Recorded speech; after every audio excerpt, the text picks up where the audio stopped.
그래, 이거 드라마 대사부터 와, 너무 많이 나와요. 있어. 이런. 글쎄요, 제가 해준 게 아무리 없다고 해도 밥을 해줬습니다. 예, 저는 못 먹고 나가도 애들 먹은 거는 꼬박꼬박 끼니를 메뉴를 다른 거래서 정말 손이 발발 떨리면서 만들어주고 나왔고요. 어릴 때 저는 너무 돈이 쪼들리고 없어서 그래서 그때 못 배웠던 게 있어서 아이들한테는 배우고 싶은 거, 그다음에 꼭 필요한 거, 뭐 꼭 졸르지 않아도 해줬었어요. 근데 이 녀석이 이제 호갱에 겨워서 저한테 대들면서 하는 얘기가 엄마가 나한테 해준 게 뭐 있어? 오히려 미국 생활, 한국 생활 하면서 영어도 안 되고 한국말도 안 되고 모든 게 이제 또 엄마 탓으로 돌아가는 그런 얘기를 들었을 때 너무 마음속에 자괴감도 생겼는데 돌아보면 저렇게 말하는 문제 자식 뒤에는 문제 엄마가 크게 있다라는 거. 그러니까 내가 진정한 교육을 못 시켰다라는 생각이 들더라고요. 바쁘고 일도 해야 되고 하다 보니까 신발 신을 때도 자기가 막 낑낑거리면서 신발끈을 묶겠다고 고집을 피울 때 10분 기다려주다가 엄마가 해줄게. 엄마 늦었어. 이러면서 이제 제가 애를 키울 수밖에 없었어요. 그러다 보니까 아이들이 이제 돈도 미리미리 떨어지지 않게 주고 하니까 돈 귀한 것도 모르고 너무나 부모가 이렇게 해주는 게 당연하고 이런 생각에 아이들이 좀 자립심이 없고 경제관념도 없는 거예요. 그러니까 이렇게 내가 조금 더 안 됐고 내가 못했던 걸 해주다 보니까 아이는 그거를 특혜를 받았다고 생각했는데 돌아보니까 그게 특혜가 아니고 어떻게 보면 정말 그 독약을 먹인 게 아닌가라는 생각이 요즘은 들어서 다 내 탓인 것 같아서 많이 속상합니다만 그래도 사랑으로 키운 자식이라 이 자식이 뻗나가지 않고 나중에는 그 부모의 사랑을 좀 깨닫는 날이 오지 않을까라는 그런 마음을 가져봅니다. 정말 솔직한 얘기가 있었어요. 진짜 솔직해. 정말 요즘에 엄마들이 다 고민하는 부분이에요. 맞아. 예. 잘해준 거에 대한 효과가 없으므로 그렇게 할 필요가 없었다고 하면 못해준 거에 대한 아쉬움이 또 남아요, 이게. 항상 이게. 그래서 뭐든지 네 박자로 부모는 잘해주고 자식은 잘해줬다고 느끼면 1등이고 부모는 못해줬어도 자식은 참 잘해줬다고 느끼면 2등인데 부모는 잘 해줬는데 저는 못해줬다고 느끼면 3등이고 진짜 못해주고 못해줬다고 느끼면 4등이니까 적어도 내 책임도 반절은 있지만 지 책임도 반절은 있다는 거죠. 엄마가 나한테 해준 게 뭐 있어 이 할 때 상황을 우리가 이미지를 그려보면 이 아이가 진짜 이게 진실로 얘기한 건 아니에요. 나도 그렇게 생각해. 예, 자기가 하다가 뭐가 잘 어려워졌어. 그러니까 힘들어졌어. 짜증이 났어. 그때 엄마한테 그냥 화풀이게 하는 거지. 엄마가 그치, 굉장히 모르는 잘해준 거 거야. 알아요, 이 아이가. 아무리 화가 예. 나도 할 말이 있고 못할 말이 있는 거지 이런 말을 찍찍해 대면 나는 걱정이 되는 거죠. 근데 그럴 때는 오마담님이 생각을 해보세요. 나는 우리 엄마한테 그런 말을 했나? 했지. 자녀 교육이 뭐 자녀 교육의 정답이 어딨어요. 인생의 정답이 또 어딨어요. 그냥 우리 알맞게 자기에게 맞는 최적의 답을 찾아가는 과정일 뿐이고 왜 내 자식은 몇 점짜리 자식이고 나는 부모에게 자식이 몇 점짜리 부모인가 해서 점수 만들고 우리나라 정말 평등 국가거든요. 아파트 평수하고 학교 뭐 성적 등수밖에 없는 그런 걸로 하다 보니 좁은 아파트에 살면 내가 굉장히 무능한 사람 같고 아이 등수가 낮으면 나는 너무 나쁜 부모님 같고 그래서 부모들 너무 이렇게 무능한 부모, 무책임한 부모, 뭐 어디 가라앉다 하는 거 그거는 아니고 그 정도 평가 고등학교 정도면 자기 인생 가는 거 할 텐데 이런 점수 먹이는 것, 뭐 나중에는 뭐 나오겠지만 스카이 뭐 이런 것들로 해서 서로에게 죄인 취급을 좀 안 받았으면 좋겠다는 얘기거든요. 저도 이제 아이를 키우다 보니까 첫째, 둘째, 셋째 하면서 진짜 첫째한테 미안한 게 제가 너무 시행착오를 많이 했어요. 애가 저한테 지금도 나는 엄마 실험 대상이지 라고 할 정도로 저는 첫째 때 정말 시행착오를 많이 겪었어요. 제가 그냥 막연하게 애가 태어나면 애가 공부를 잘해야 된다고 생각을 한 거예요. 그 6살 때 저희 큰애 보는데 자, 봐, 정원아. 자, 1 더하기 1은 네모 이렇게 해서 답을 쓰라 그랬는데 답을 못 쓰는 거예요, 6살에. 하나 더하기 하나가 둘이란 걸 6살에 모르는 거예요. 제가 그때부터 너무 충격을 먹어가지고 얘를 그때부터 고시 공부를 시켰어요. 6살짜리. 스케줄을 딱 짜가지고 그래가지고 너 아침에 8시에 일어나서 12시까지. 그다음에 12시에서 1시까지 쉬는 시간, 1시부터 5시까지 책 읽기. 그다음에 수학 공부. 근데 저희 큰애가 약간 좀 무뚝뚝한 성격이고 그래서 엉덩이가 너무 무겁잖아요. 저 닮아서. 그 스케줄을 해내는 거예요. 그래서 저는 그때부터 제가 되게 좋은 부모가 되는 줄 알았어요. 나중에 안 좋아, 나중에. 그래가지고 초등학교 2학년 때 손을 들었잖아요. 애가 갑자기 살이 막 이렇게 찌는 거예요. 그 스테이에서 지금도 저한테 해요. 엄마가 그때 나를 학원에 보내서 내가 이렇게 뚱뚱해졌었다고. 이제 그거를 한번 학원 안 다녀도 난 그냥 뚱뚱해져. 지가 먹어서 찐 거야. 그 첫째가 저한테 맨날 지금도 하는 게 엄마가 자기를 그때 그렇게 해가지고 내가 이렇게 이 모양이 있고 이랬다면. 그런데 그런 시행착오를 겪는 것 같아요. 예. 전 진짜 별이한테 무조건 공부하라는 얘기를 단 한 번도 얘기한 적도 없고 지금 학교 갔다 오면 재밌게 놀다 왔니? 뭐하고 재밌게 놀았니? 그렇게 지금 15개 학원을 다니는데 몇 개? 15개를 하루에? 네, 15개 아니 하루가 아니죠. 일주일에 15개를 1년간 15개를 다니는데 딱 단 하나만 내가 좋아하는 거 하나만 다니고 14개는 본인이 좋아서 다니는 거예요. 그래서 아빠는 너 등록금 할머니가 물론 대주지만 등록금 되기 힘드니까 너가 싫으면 안 했으면 좋겠다. 근데 걔는 더 배우고 싶어. 근데 엄마가 못하게 해. 나는 얘가 뭐든지 다 했으면 좋겠다. 그래서 그 중에 공부가 잘하면 공부를 밀고 막 스피치 잘해서 말을 잘하면 네가 뭐 아나운서를 되든지 아니면 토론회나 이런 사람이 하든지. 이게 지금 너무 학력 이런 거에 지금 진학 이런 거에 초점이 맞춰서 그런데 저는 이 문제아, 저도 이제 아들 둘에 따라하는데 문제아의 그 뒷면에는 분명히 아빠나 아니면 엄마 둘 중에 한 명의 그게 유전자적이 됐든 아니면 습관적이 됐든 뭐가 됐든 과거에가 됐든 뭔가 그 원인이 있습니다. 왜냐면 어느 날 제 아내가 너무 심각하게 고민하는 거예요.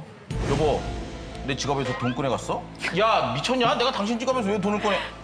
분명히 내가 어제 지갑을 넣어서 여기다 핸드백 지퍼를 닫아서 놨는데 아침에 출근하려고 막 준비하다 보니까 지퍼가 열려있다는 거야.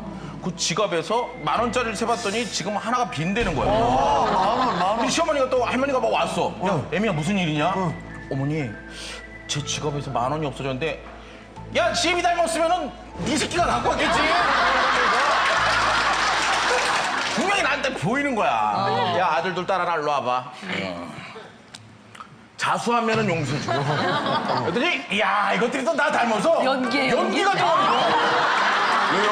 왜요? 무슨 일 있어요? 무슨 일 있어요? 큰 놈 아니면 둘째인데 둘째는 막 우는 거야.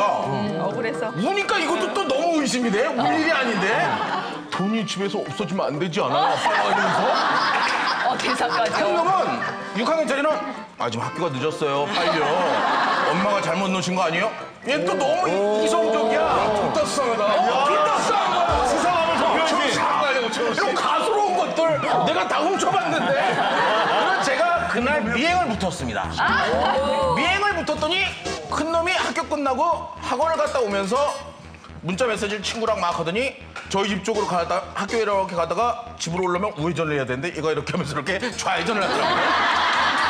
그리고 계속 미행을 따라 붙었더니 모 동네 PC방으로 가서 용돈을 준 적이 없는데 PC방에 가니까 지네반 친구들이 한 2-5명이 있으면서 정신없이 PC를 하는 거예요.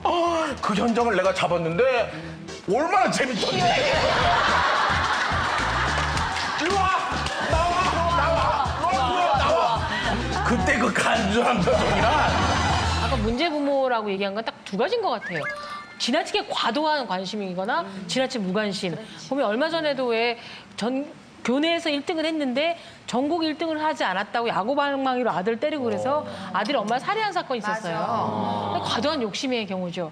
근데 신기하게 유영철, 신창원 이런 살인 사건이 나면 꼭 부모를 취재해요. 보면 부모들이 관심이 없어요. 내 자식이 어떻게 되든 뭐든 간에.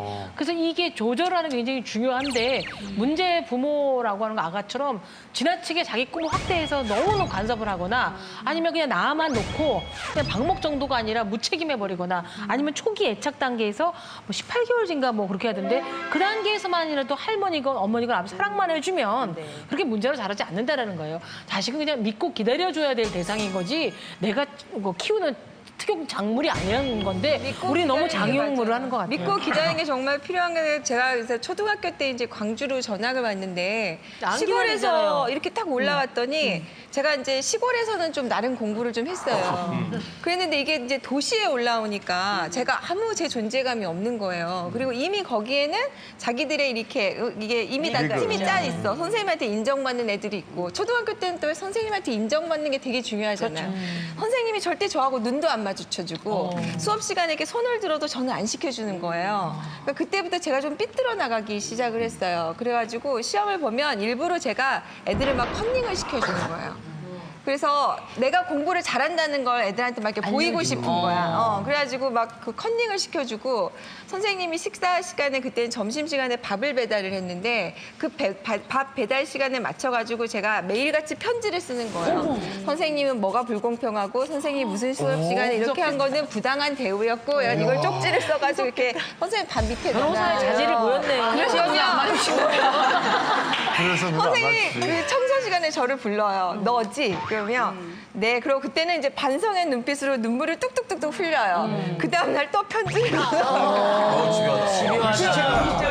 집에를 들어가고 싶지가 않아서 자전거를 빌려가지고 제가 그러니까 초등학교 6학년 때 광주 시내를 제가 처음 올라가서 정말 곳곳을 다 자전거를 타고 누볐어요. 밤늦게까지. 제가 생각을 해보면 정말 신기할 정도로 저희 엄마 아빠가 저를 야단을 안 치셨던 것 같아요. 그렇게. 그때 아마 그런 게 저 엄마 아빠 귀에 들어가셨을 텐데 그때 신기하다. 왜 그때 내가 지금 생각을 해보면 그때는 의심을 안 했는데 엄마가 나한테 한 번도 너 왜 이렇게 이상하게 삐뚤어지느냐 그렇게 야단을 안 치고 엄마가 저를 엄마도 보고 편지 쓸까 봐 무서웠어요. 언제 또 우리에게 행운의 편지처럼 쪽지가 배달될지 몰라. 그 선생님한테 편지를 썼을 때 선생님이 소영아 오해다 그런 얘기 안 했어요? 저 혼났어요. 그러죠? 네, 왜 그러냐면 저도요. 저는 정말 이렇게 강의나 설교할 때 똑같이 선풍기 왔다 갔다 하듯이 하거든요. 이렇게. 그런데 반응이 완전히 요즘에는 나한테 눈길도 안 주더라고 느끼는 사람이 있고 목사님은 계속 나만 쳐다보더라 이렇게 느끼는 사람이 있어요. 자기 느낌이라는 거죠. 물론 제가 그렇게 할 수도 있지만 사실은 그렇지 않거든요. 일반적으로는 자기 느낌이에요. 자기 느낌. 그게 참 중요해요. 근데 중요한 거는 내가 좋으면 되게 좋게 느끼고요. 내가 틀어지면 되게 틀어지게 느끼는 거예요. 제가 생각하는 교육은 그래요. 실제로 부모님들이 공부를 너무 안 해요. 애들은 기질마다 다 달라요. 그래서 기질에 따라 똑같이 혼을 낼 때도 어떤 애는 소리 질러야 되는 애가 있고 어떤 애는 타일러야 되는 애가 있어. 기질에 따라 기질에 따라 다 달라요. 이세호 씨는 어떤 기질이었습니까? 어릴 때. 쟤요? 예.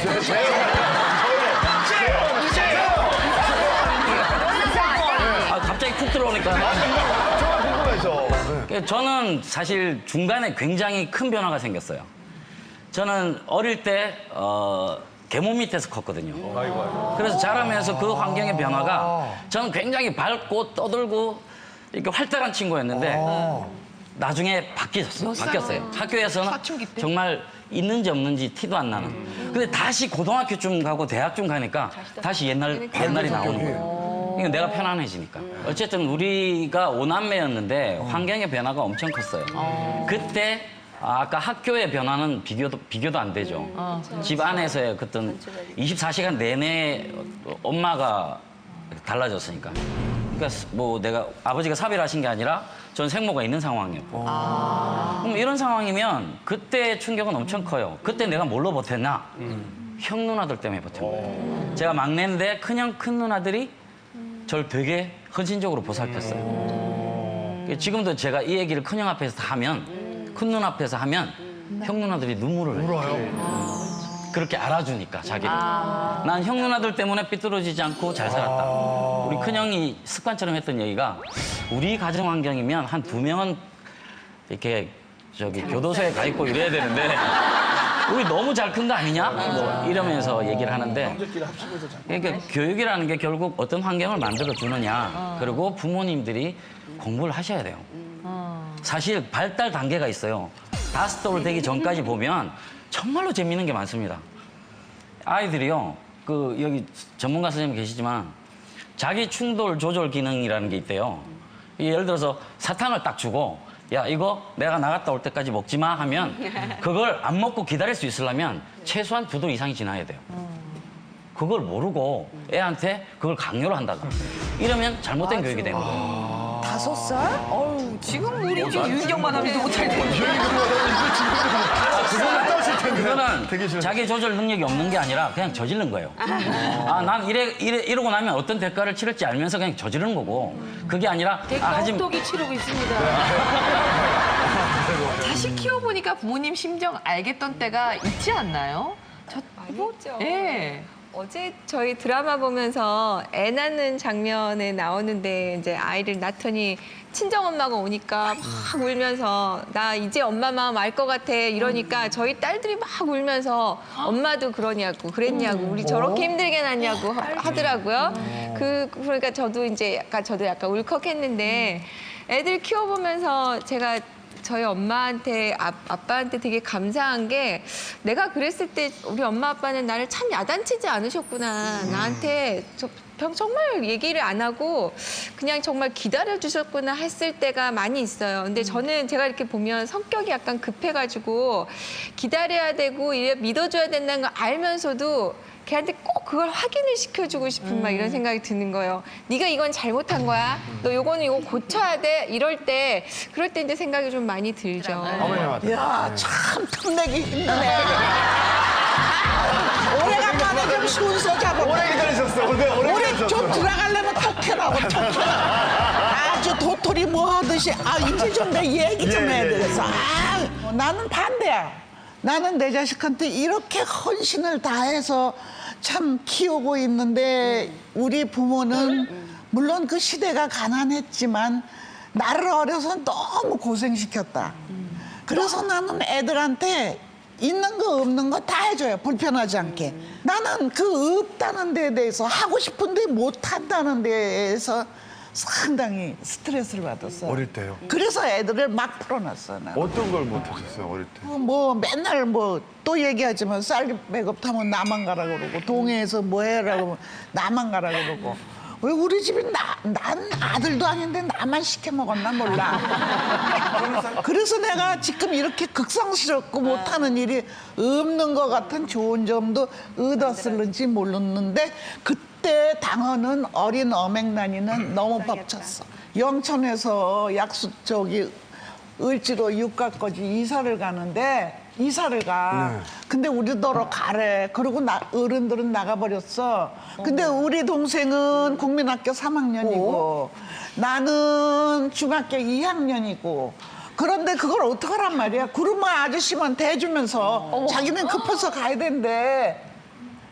그래갖고 거기서 이렇게 죄 싸가지고 정말 이 구르마에다가 그걸 이렇게 해가지고 영천서부터 이제 서대문으로 해서 이제 이렇게 해서 을지로 입구서부터 이제 구르마를 뒤에서 밀면서 그때는 전차가 댕길 때야. 갔는데 을지로 사가에서 그래서 그놈의 끈이 탁 끊어져가지고 확 퍼지는 거야. 이사친 그 얘기 다. 그래. 얼마나 기가 막혔겠어. 진짜로. 울면서 그걸 다 아저씨랑 주워 갖고 또 실어서 이사를 갔어. 그러면서 느끼는 게 나는 절대로 내 자식은 비참한 일은 안 시킨다. 난 내 자식은 불편하게 안 한다. 그러니까 선생님은 한 번도 부모님한테 미안했던 적이 없으시다는. 난 없어요. 부모님이 영천에서 을지로까지는 좀 심하시긴 했지만 그렇게 마지로서 이렇게 독립심을 주셨기 때문에 여러 가지 사업이 힘드실 때도 총대 메고 나갈 수 있는 원동력이 있었고 말이 된다고 생각하세요? 아니. 애가 중학교 2학년짜리 왜냐하면 그때 못 받았기 때문에 자식들한테 다 해주셨잖아요. 근데 뭐 아이가 잘 키워서 너무 다행이지만 요즘 필요한 게 아이들이 너무 독립심이 없다라는 거죠. 헬리콥터 마음이 다 해주고 다 어렌지 해주고 아이들은 그냥 밥상에 차려진 밥을 먹게 하니까 어떤 게 옳은 방법인지 늘 고민하게 되거든요. 꼭 결핍이 있어야지 독립심이 생긴다고 생각하죠. 저 되게 풍요롭게 잘 컸거든요. 독립심 강하잖아요.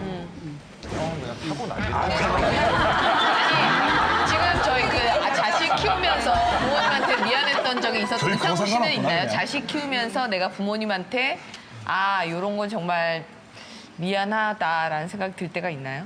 아니 저는 지금 어맹난 선생님하고 좀 비슷한 케이스예요.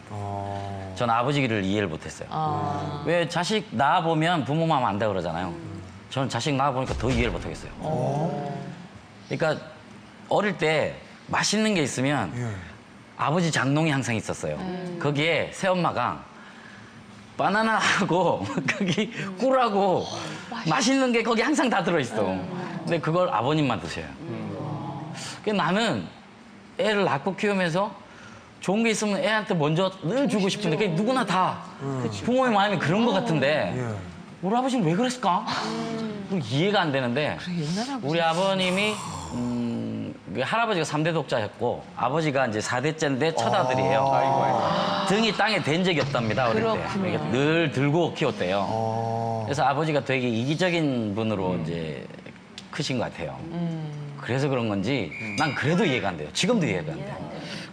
엄마를 생각하면 어릴 때 충분히 사랑을 못 받았다고 생각했는데 커서 보니까 그 엄마가 띄엄띄엄 받던 그 엄마가 너무도 큰 사랑을 주고 계셨던 거예요. 그래서 저는 우리 오늘 뭐 자식 어떻게 키우느냐 이런 얘기가 나오는데 궁극적으로는 아까 말씀하신 얘기들 다 비슷한 것 같아요. 우리가 다 완벽한 부모가 아니에요. 그래서 아까 정답이 없다 그랬잖아요. 정답 없습니다. 열심히 키우는 거죠, 그냥. 사랑을 듬뿍 주고. 거기서 대원칙이 사랑을 듬뿍 줘야 된다. 그 사랑을 받고 자란 아이는 아까 말씀하셨던 것처럼 돌아옵니다. 결국. 일어날 수 있고. 결국은 돌아옵니다. 가장 중요한 건 이 아이가 얼마나 행복도가 큰 거에 대해서 아이 행복에 대해서 한 번도 걱정 안 한다는 거예요. 공부해서 성취감 있는 애들도 있어요. 뭐 잠 못 자고 부르 떨고 하는 애들도 있고 그거 안에서 상관없는 애들도 있고 근데 자기 행복해지면 가수 싸이 같은 사람이 지금 한 명이지만 훨씬 더 늘어날 수 있다는 얘기를 춤추고 노래하는 게 즐거운 아니 사람이 제가 나오도록. 전교 1등, 2등, 3등을 연구했잖아요. 아 진짜. 중학교, 고등학교 전교 1, 2, 3등이 늘 제 친구였어요. 왜냐하면 전교 1, 2, 3등이 전 아니지만 친구가 1, 2, 3등이면 뭔가 노하우를 배울 수 있겠다고 생각으로 떡볶이도 사주고 물총도 사주면서 친구로 다 사귀었어요. 다 비만이 됐죠. 근데 희한하더라. 나만 좀 많이 먹나 봐. 걔네들은 다 날씬했어요. 전교 1, 2, 3등의 공천 다 날씬하다는 왠지 거예요. 알아요? 떡볶이를 먹으면서 야 어떻게 하면 되냐 그 친구랑 얘기하고 이경정 사준 게 아니라 사 먹는데 애들을 부른 거지. 말을 시킨 거지. 그래가지고 전교 그 1등 하던 애는 고등학교 나와서 지금 뉴욕대에서 범죄심리학과 교수를 해요. 그래서 내가 너는 어떻게 해서 영어를 그렇게 잘하니 했더니 자기는 사전으로 영어를 공부한대. 사전을 보면 이 사전의 뜻이 너무 재밌다는 거야. 또 거기에 따른 사전을 산대.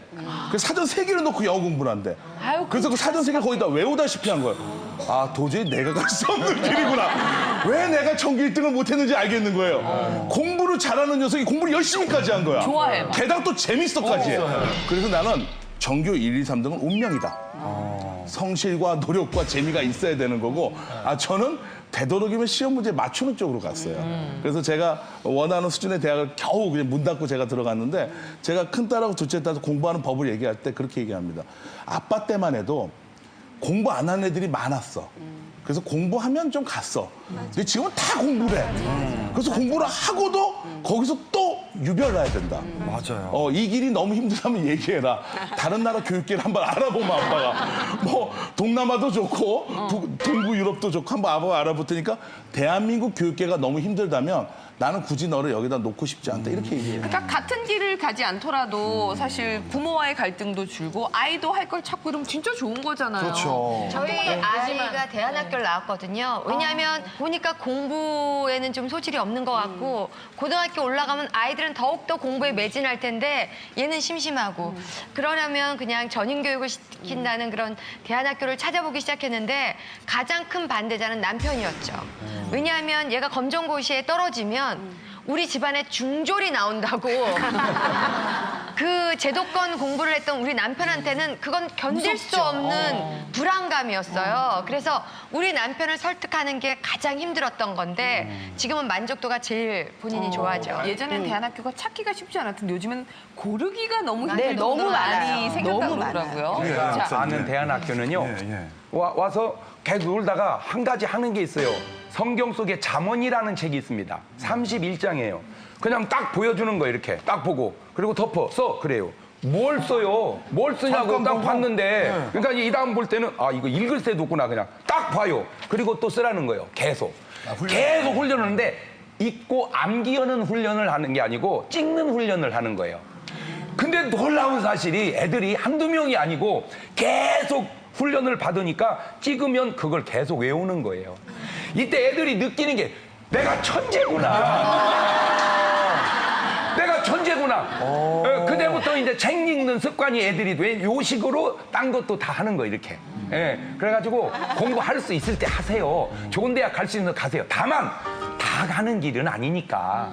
아니면 빨리 접고 다른 길을 가야지. 마찬가지로 대안학교도 대안학교에 가서 좋은 사람은 괜찮다는 거죠. 그렇다고 멀쩡 잘 하고 있는 애를 굳이 그렇게 할 필요는 제가 볼 때 없을 것 같고 말 그대로 대안이니까. 그러니까 방법이 없으면 대안학교도 얼마든지 좋은 그래서 공부 잘하고 훌륭하게 될 길도 다양하게 있다. 저는 그렇게 얘기합니다. 자, 수홍 어린이.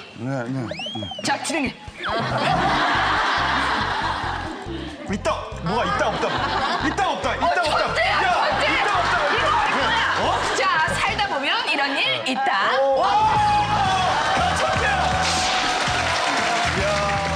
내가 잘해서 성공했다고 생각한 적이 있다. 교육하고 상관없이 나의 어떤 무용담 내가 잘했다. 부모님의 뭐 대단한 교육 뭐 이런 게 아니라 네, 자 눌러주세요. 들어보세요.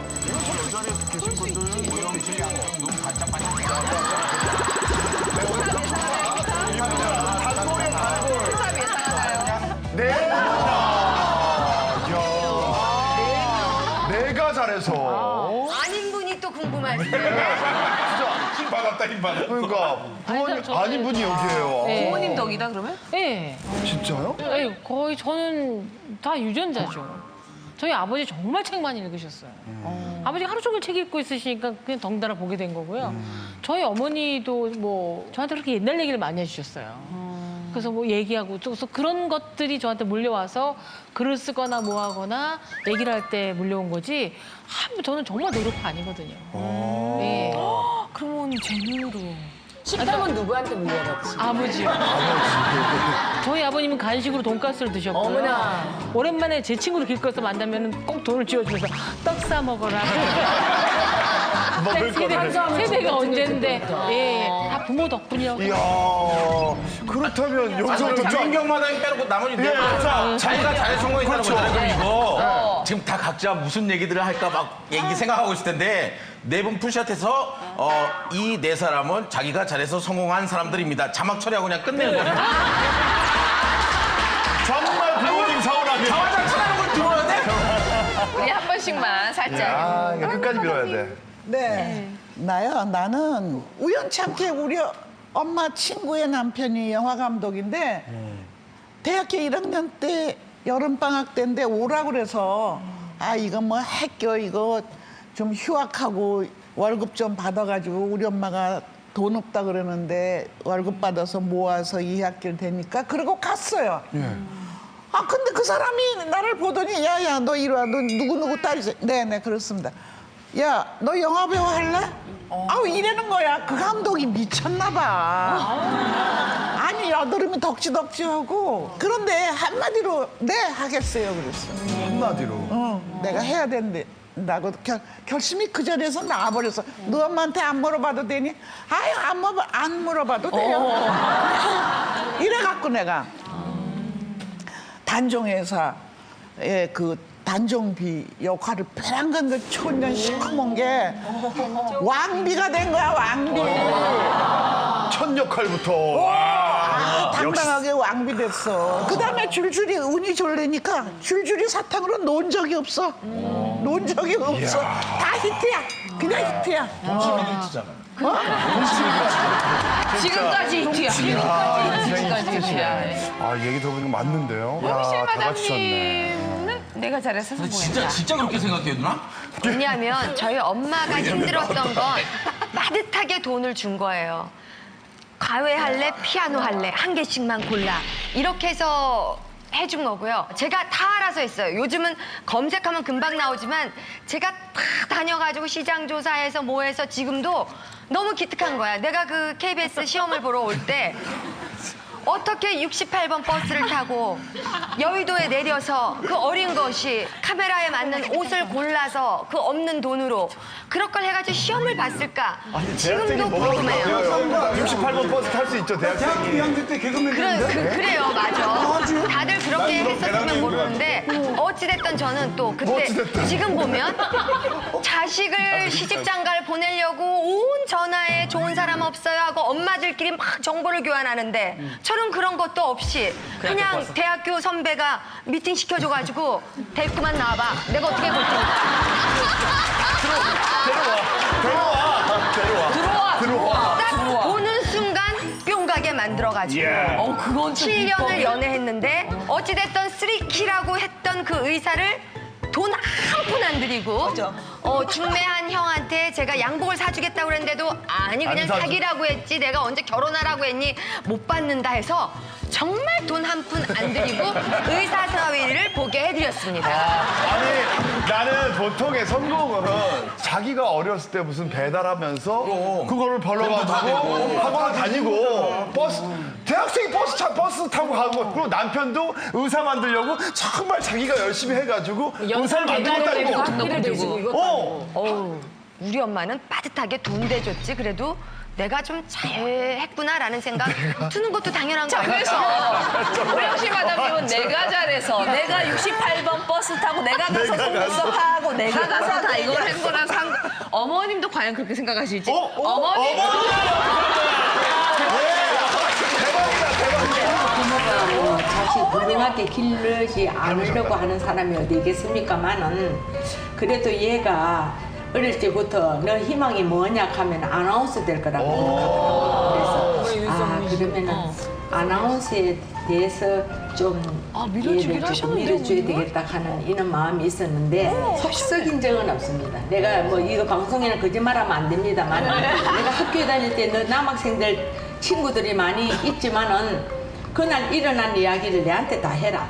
이야기를 다 하라 하면 학교 갔다 와가지고 있는 말은 누구는 저 때부터 하는 이야기를 다 해주기 때문에 너는 믿어도 괜찮구나 그렇게 생각했어요. 뭐 물질적으로 자기가 해달라 하는 거는 내가 안 했으면 자기한테는 해줬습니다. 그 당시 형편으로서. 그런 얘기 하더라고요. 약간 큰아들에 비해서 선물 좀 그거는 결혼하고 말이지. 오빠한테 조금 더 가면 어떻고 덜 가면 어떻습니까? 지는 시집간 외인인데. 외인? 제가 외인 웃는 것 같아 웃는 거. 똑같아. 뭘 보여주세요?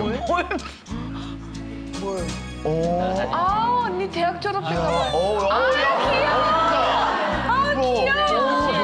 귀엽게 생겼네. 아이고 귀여워. 어머니 씨. 저봐 너무 예쁘다. 아버지가 참 좋아했는데 너무너무 좋아했는데 그 아버지 없이 자라니까 제가 그거에 대해서는 많이 신경을 썼지요. 눈물하고 흘리고 싶어도 애들 보는데 눈물 안 흘리고 좀 강하게 기르려고 애를 썼지요. 그러니까 그래도 애들이 좀 잘 자라줬다고 생각해요, 저는. 영실아, 너도 가정생활을 하기 때문에 가정에 충실하고 너희를 위해서 기도 많이 할게. 건강해라. 사랑한다. 아유, 어머니야. 아니, 이거 보고 나니까 어머니 때문이시네요. 잘 된 게. 그래요? 뭐야? 속인 적 없대잖아요. 그게 얼마나 큰 효도예요. 그래도 제가 옷을 사러 가면 엄마는 원래 옷 한 벌을 사주려고 했는데 가방까지 들어보고 이렇게 이러고 있으면 한참을 고민하시더니 그래 2개 다 사라 이런 게 아직도 가슴에 남아요. 그러니까 엄마가 정말 나는 못 해줘도 내 딸은 해줬다 그건 맞아요. 그래, 맞아. 근데 결혼하고 나서 딸보다 아들을 더 많이 해줬어요. 또 잘 나간다가. 부모님 집이 없어. 그때 주머니 집이 없어. 닮았어. 엄마가 나에게 해준 게 뭐야? 비슷해, 캐릭터가. 아직까지 구독과 좋아요 안 누르셨어요? 지금 당장 눌러주세요.